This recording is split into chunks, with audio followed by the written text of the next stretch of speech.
Une jeune femme venue d'un village reculé quittait tout ce qu'elle connaissait pour suivre un homme de la ville. On disait qu'elle avait réussi. On disait qu'elle était chanceuse. Mais personne ne voyait la vérité cachée derrière les sourires. Dans son village, Aïssata était discrète, respectée, presque invisible. Elle ne parlait pas beaucoup, mais ses yeux observaient tout. On la croyait simple. On la croyait naïve. Pourtant, elle portait en elle quelque chose que personne ne soupçonnait. En ville, Kevin vivait dans le confort et l'arrogance. Un homme riche, sûr de lui, entouré de luxe et d'apparence. Quand il l'épousa, il pensa avoir fait un choix sans risque. Une femme du village. Silencieuse. Facile à contrôler.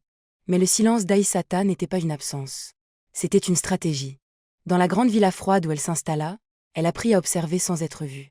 Les regards, les habitudes, les conversations murmurées, les appels secrets. Tout devenait information.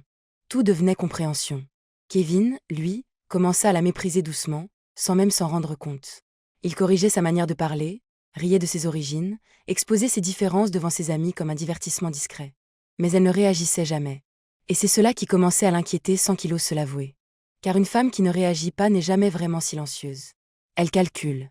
Un jour, un ancien bijou transmis par sa famille réagit à une lumière étrange. Ce moment change quelque chose en elle. Comme si une mémoire oubliée s'éveillait doucement dans son sang. Puis la vérité commence à se fissurer. Aïssata découvre les affaires cachées de Kevin. Des contrats douteux. Des vies manipulées. Une richesse construite sur des zones d'ombre. Mais ce qu'il ignore encore, c'est qu'elle n'est pas simplement une épouse silencieuse.